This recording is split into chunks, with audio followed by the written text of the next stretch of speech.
Jacob Ramsey scores, but Aston Villa continue their unwanted 100% pre-season start as they fell to a 3-1 defeat against Hansa Rostock. Let's get into your instant reaction.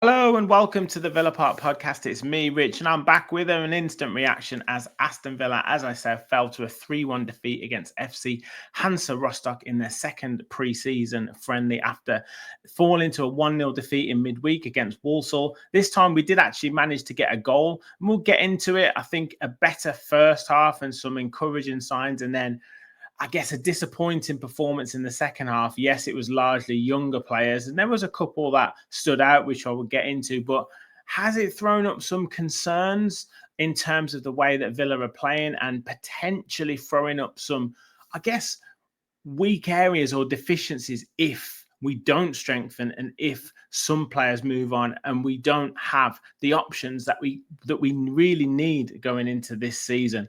Make sure you hit that like button, hit that subscribe button, help us on the road to 6,000 subscribers, less than 200 needed. We want to hit it before the season starts and you can help us do it. So like, subscribe, and I'll be interested in your comments. You know, so many people like, don't be worried about pre-season, and I'm kind of not worried, but what I do look for is signs in games and I guess indicators as to how we're playing. Now, the first half, we operated with 3 at the back, and it's interesting to see that we saw Marco Bizot in goal, and I thought he looked really solid, and you can tell he obviously wants to impress and wants to set up how he wants his team to play in front of him. Made a really smart save as well midway through that first half, but looks calm, looks assured, and you can see that he is an upgrade at the moment, let's say, on Robin Olsen and Joe Gauci, who by all accounts did have a bit of a mare in the sort of first 20 minutes that he played against Walsall. So encouraging signs from him. Across the back line, the 3 centre-backs was Pau Torres, Tyrone Mings and Lamar Bohade. And then as wing-backs, we had Alex Moreno at left wing-back, Garcia at right wing-back, Kamara, Barkley, Ramsey in that midfield area, and then I think it was Jumo Aloba and Brad Burrows in an attacking position. So you can see in terms of the striking options, you can certainly see that we are lacking in those areas. Ollie Watkins isn't in there at the moment, John McGinn, Morgan Rogers, and you can certainly see where when we go forward, we just haven't got that strength, we haven't got that threat, and we haven't got the ruthlessness that we would potentially need to pose a real threat to the opposition. That being said, I thought some of the football was good and some of the movements in terms of the way that the 3 centre-backs and those wing-backs and the midfielders rotating were getting into nice spaces, and there was some really nice moves in terms of the way that we were playing. We got one really good opportunity. A cross came in. I believe it was from a corner or a free kick. Tyrone Mings with a really arched his back, great header to the back stick. I think it might have hit the post. Then it hits Kamara, hits the goalkeeper, hits the post again, and then I think rolls across the line and somehow Rostock clear it. But that was the only real clear-cut opportunity that Aston Villa carved out until the goal. And that was a nice move again through the thirds, out to the left-hand side to Moreno. And Ramsey, you could see him trying to get onto the ball at certain periods. The ball comes in. It's typical Jacob Ramsey. Ball comes in to the edge of the box from Moreno. He cuts it. He drops his left shoulder, pushes the ball out with his right foot, and then just curls it into the net around the goalkeeper. And it was a lovely goal from the edge of the box. And I was just about to message on X, is there any danger of us actually having a shot? Because we didn't really create anything against Walsall, and barring that header, we hadn't really created anything against Rostock. I think Kamara had one effort that went miles over the bar. But apart from that, we didn't really create anything. And some of the football was nice, but I guess my concerns from that first half, and it was a decent first half performance, was the quality of the final ball from Garcia and Moreno. The crossing wasn't good enough, in my opinion, after getting into some really, really good positions. So that I think they would be really disappointed in their delivery. That being said, was the movement in the box as good with Jimo Aloba and Brad Burrows? Was their movement good enough? Did they trust them enough to give them the ball? That is Moreno or Garcia.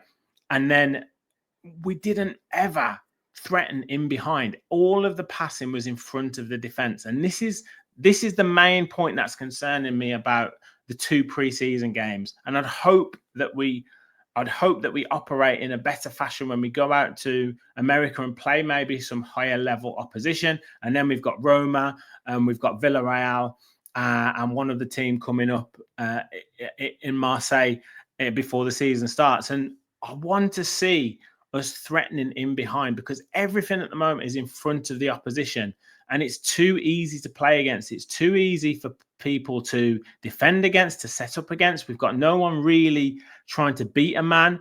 We've got no one really trying to threaten in behind. I mean, Burrows is fast. Jimo Aloba is pretty quick. You could see some players running with the ball quickly. Ramsey's quick with the ball. Garcia's really quick with the ball. But there's no impetus to go past a man once they hit the edge of the box and have a shot. It's always get to the edge of the box, come back and play the ball back across the penalty box, go to the other side, and then inevitably it'll go out of play.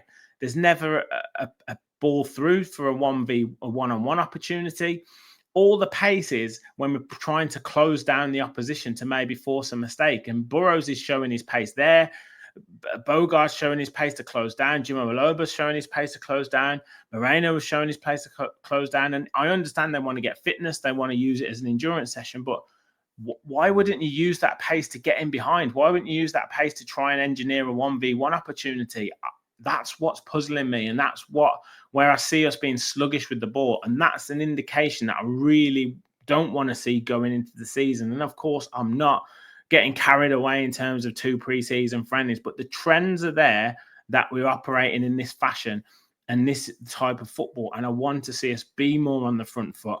I want to see us be more of a threat in behind, and I want to see us taking more players on and taking more chances, taking more risks. Because if you just get to the edge of the box and cut back, you're just far too easy to defend against.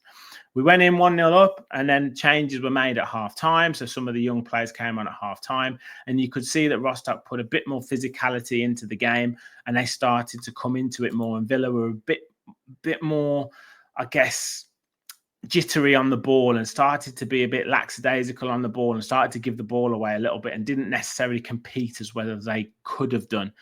And it was TJ Carroll who made the mistake in the second half. He just dwelled on the ball in the penalty box after the ball was given in from the goalkeeper, tried to sort of roll it across his body and shield it from the attacker at the same time.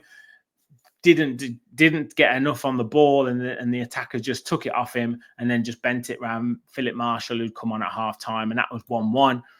And again, Villa didn't really threaten too much in terms of going forward. They had plenty of possession, but again, couldn't really slide any balls down the sides, couldn't really beat a man in the wide areas. A couple of crosses from Brad Burrows, but nothing really to trouble the scorers as such. And then it was right towards the end, Travis Rowe on the ball. Tristan Rowe, so he got caught on the ball again down the left hand side, and the attacker cut inside and smashed it into the top corner. It was a really, really good goal to make it 2-1. I think Rowe was a little bit sluggish again, a little bit caught on his heels, and then right at the end, a set piece comes in, a header from the attacker. Great save from Marshall, but he palmed it straight into the path of an onrushing attacker who just headed it in, despite the best efforts of one of the Villa defenders on the line. And it was 3-1 in the end. But I think in terms of the second half, I think George Hemmings, I thought he looked really good. He wanted to get on the ball. And I would say that if we're looking for a sort of shining light from the younger players who's come through, I think Hemmings is definitely that one. We talked about maybe it being Philogene Bidace a couple of seasons ago. We talked about 1 or 2 players last season that sort of shone through in pre-season. And this season, it could be George Hemmings that takes that crown. And whether he comes in and starts challenging the first team, who knows? Or whether he goes out on loan, I'd imagine a loan spell would be good for him. but he does definitely look an exciting player. I really like him. Other than that, I don't think anyone really stood out. I was expecting more, I have to say, from Tristan Rowe. I didn't think he looked particularly sharp when he came on and looked a bit sluggish on the ball. And they really got at him. And he had one opportunity to get down the right-hand side and just ran it out of play. But again, didn't quite do anything as such for me. Borland looked tidy on the ball in his sort of 10, 12 minutes that he had. Mascara looks a big lad. But again, didn't see too much from him in terms of too many sort of in getting to carrying the ball through or anything where I thought actually he really stands out. Ozcan did really well in the first game. Didn't necessarily get on the ball as much as he maybe could have done today. I thought Brad Burrows had a good game. He got 78 minutes and he was probably, again, a shining light. But I'd like to see him play on the last man, be more of a threat in behind and get your confidence up, because you've got the pace to go through and you can certainly do that and threaten opposition. And I want to see you have more opportunities, more shots. But to be fair, Lewis Dobbin probably knows that he's not going to be part of the squad. He's going to go out on loan. Louis Barry played like he's going out on loan to Sheffield United on Monday. Didn't want to get injured, didn't want to put himself about, which I can totally understand. He's got a big move for the season, doesn't want to get injured. So I could totally understand that.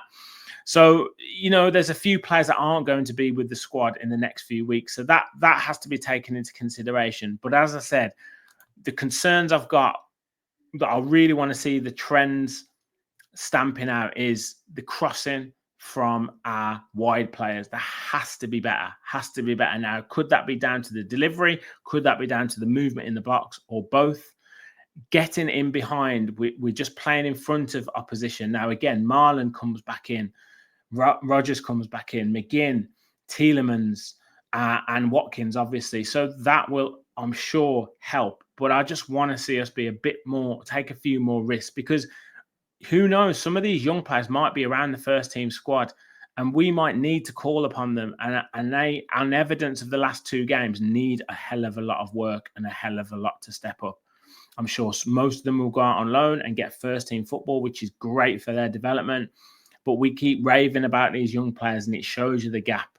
It shows you the gap. And these games will really help them. But if we're to call on some of these younger players, then they really do need to step up and show what they're about. So those are the main concerns. And I think also we need to get rid of some of these players that aren't going to be part of the squad. Moreno, Barry, Dobbin, one or two others that just aren't going to be part of the squad and they're just playing to sort of keep themselves ticking over. Unai Emery, I'm sure, will not be paying too much attention to this. It's all about minutes. And I think it's about the trends that he wants to see. And as I say, not playing in front of the defence. We need to get in behind. We need to show more pace in behind and take more risks.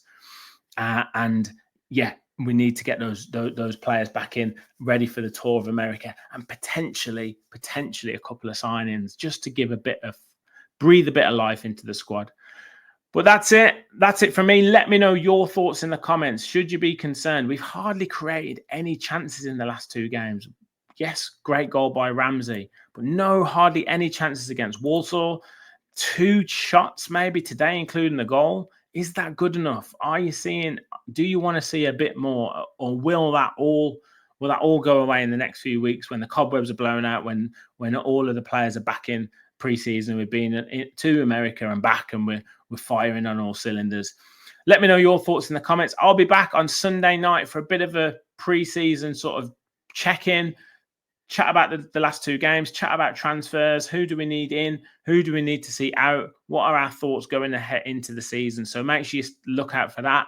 Hit that like button, hit the subscribe button, help us on the road to 6K. Thank you for watching. And as always, remember, we'll follow the Villa.